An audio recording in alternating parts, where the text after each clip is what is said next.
mean, that brings me to kind of people in an organization. So, you know, one of the things that I've always, and I think you work in the space more than me, is that companies will often want to implement technology. I mean, we've seen it with remote working. Technology was kind of forced down. Like, now we need to use Zoom, we need to use Teams, we need to be able to use these tools because we were remote working. Now people are kind of going into a hybrid workforce, but it wasn't as easy as saying, here's the technology. Here's the cool thing. Like, companies just put these technology solutions in place.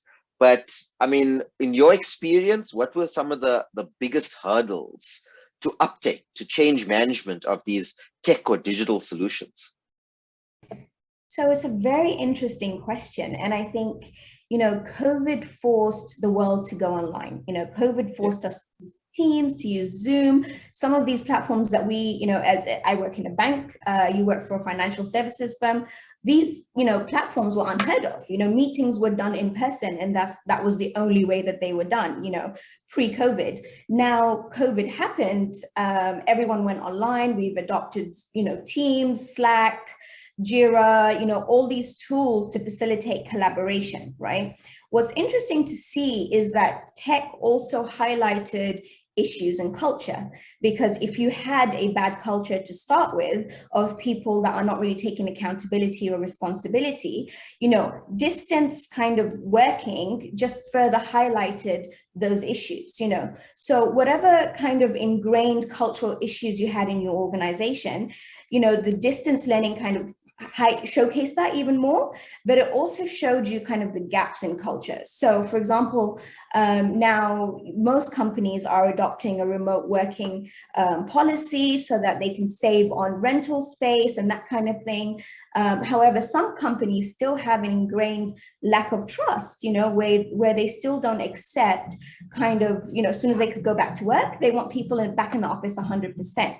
And it's not because, these tools don't work. No, these tools work a little too good that you can kind of see who's productive and who's efficient and versus who's not, so it's showing differences in leadership, it's showing differences in productivity levels, it's highlighted equality or probably mismanagement as well of people. It's highlighted the lack of management from line managers to their employees.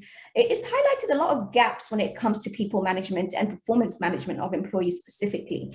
So I think it's really up to the organization and their cultural principles to kind of bring that into a virtual world or into a physical world of working in collaborative engagement from, an organizational perspective. So I must tell you, in South Africa, I'm seeing the same result, but a slightly different lens.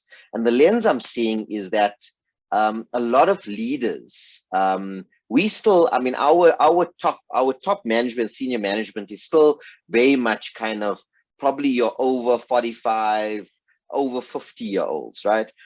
From an age group perspective. And so what I'm seeing as a lens is that they're just becoming more and more frustrated with not getting the same results they got from in person. So even though you can save on rental, like office space and infrastructure costs, I'm seeing a lot of, and big businesses, like I'm seeing it in banks and I'm seeing it in big institutions where they're bringing people, where previously they had a hybrid working philosophy and they said, you could work from anywhere.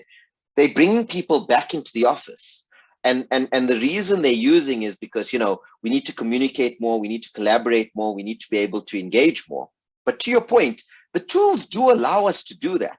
The problem is some people are just not comfortable. Their own leadership style is not coming out, or at least being optimized. And so they're infringing in other people's ability to remote work because they're going, well, it's not working, so come in. And I think it's a leadership, it's a leadership gap. It's a training in leadership, because what you're doing is you've now changed. People for 2 years have been used to a certain type of behavior, and there's a part of me that says people must change. They must, you must change with the times. You got to do what's right for the company: engagement, collaboration, communication. But I'm also seeing that leaders are going to, I call it the light and shadow side of leadership. When you're on the light side of leadership, you are using your best awareness, you are a servant leader, you are adapting your style. But on the dark side, you're going, right, I'm worried, I'm not as efficient, I'm not getting the results. Let me go back to what I know.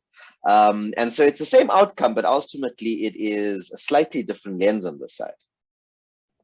Absolutely, I couldn't agree more. It's all to do with leadership and culture. So, I have members of my team that thrived during COVID. They work best independently, even collaboratively or working in a team.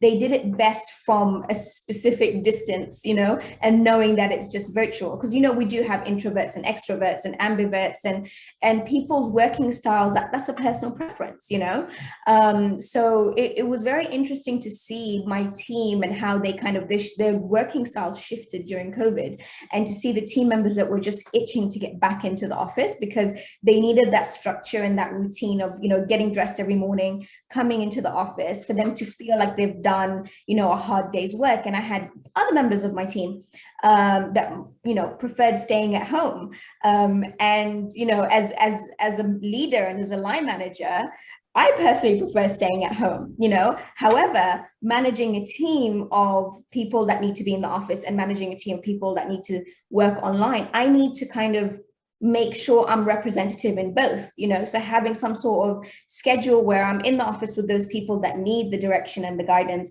and then, at home, leading and directing and making sure that deliverables are, being delivered on time and in quality. So I've had to really manage my days of people management while being in the office and virtual, So I now separate my days with, the days that I'm at home, it's all about reviewing strategy and just output of the team, while the days that I'm in the office is all about stakeholder management, team direction, anything that requires kind of face-to-face facilitation, problem solving, that kind of thing. That's what I do when I'm in the office. Okay, yeah, I mean, it's about optimizing that synchronous time, right?